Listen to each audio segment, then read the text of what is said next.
জয় রাধে। আজকের পাঠ শ্রী চৈতন্য মহাপ্রভুর প্রেমোন্মাদ প্রলাপ শ্রী চৈতন্য চরিতামৃত মধ্যলীলা খণ্ড শ্লোক 24। কৃষ্ণ কৃপা পারাবার কভু করিবেন অঙ্গীকার, সখী তোর এই ব্যর্থ বচন। জীবের জীবন চঞ্চল যেন পদ্মপত্রের জল, ততদিন জীবে কঞ্জন। শত বৎসর পর্যন্ত জীবের জীবন অন্ত, এই বাক্য কহ না বিচারি। নারীর যৌবন ধন যারে কৃষ্ণ করে মন, সে যৌবন দিন দুই চারি।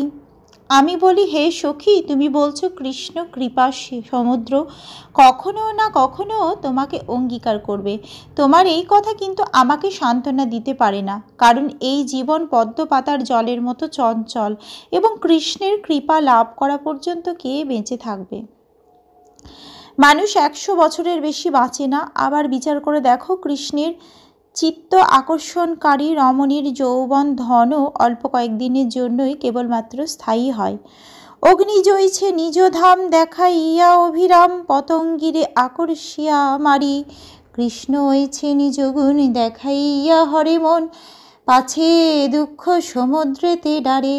তুমি যদি বলো যে কৃষ্ণ হচ্ছে অপ্রাকৃত গুণের সমুদ্র স্বরূপ এবং কোনো এক সময়ে অবশ্যই সে কৃপা করবে, তাহলে আমি বলি, অগ্নি যেমন নিজের আলোক দেখিয়ে পতঙ্গীদের আকর্ষণ করে মেরে ফেলে, কৃষ্ণগুণও তেমনি গুণের চাকচিক্য দেখিয়ে নারীদের মন আকর্ষণ করে তাদের বিচ্ছেদরূপ দুঃখ সমুদ্রে ডুবিয়ে দেয়।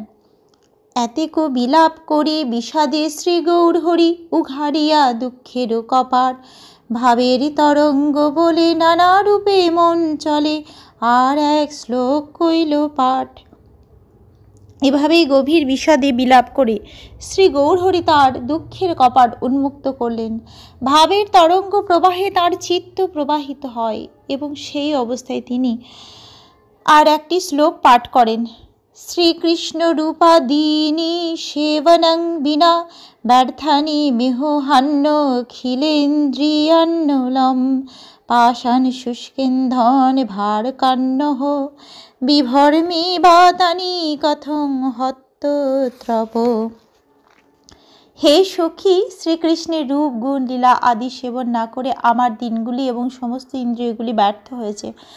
এখন পাষাণ ও শুকনো কাঠের ভারের মতো এই ইন্দ্রিয়গুলিকে আমি নির্লজ্জ হয়ে কিভাবে ধারণ করতে সমর্থ হব? বংশী গানামৃত ধাম লাবণ্যামৃত জন্মস্থান, যে না দেখে সে চাঁদ বদন। সে নয়নে কি বা কাজ পড়ুক তার মুন্ডে বাজ, সে নয়ন রহে কি কারণ? যে চক্ষু শ্রীকৃষ্ণের চন্দ্র সদৃশ সুন্দর বদন দর্শন করে না, যা হচ্ছে সমস্ত সৌন্দর্য এবং বংশী গীত রূপ অমৃতের উৎস, সেই চক্ষুর কি প্রয়োজন তার মাথায় বাজ পড়ুক? সেই চোখ রেখে কি লাভ? সখী হে শুনো মোর হত বিধি বল, মোর বপু চিত্তমন সকল ইন্দ্রিয়গণ, কৃষ্ণ বিনু সকল বিফল। হে সখী, কৃপা করে আমার কথা শুনো। বিধাতা কর্তৃক প্রদত্ত আমার সমস্ত বল আমি হারিয়ে ফেলেছি। শ্রীকৃষ্ণ ব্যতীত আমার দেহ, চেতনা, মন এবং আমার সমস্ত ইন্দ্রিয়গণ ব্যর্থ হয়েছে। কৃষ্ণেরও মধুর বাণী অমৃতেরও তরঙ্গিনী, তার প্রবেশ নাহি যে শ্রবণে। কানা করি ছিদ্র সম জানিহ সে শ্রবণ, তার জন্ম হইল অকারণে।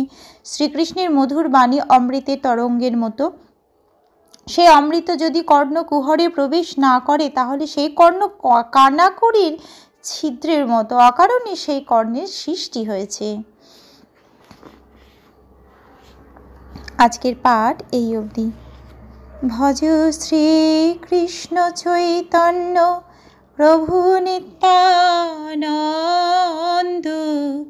শ্রী অদ্বৈত গদাধর শ্রীবাসাদি গৌর ভক্ত বৃন্দ।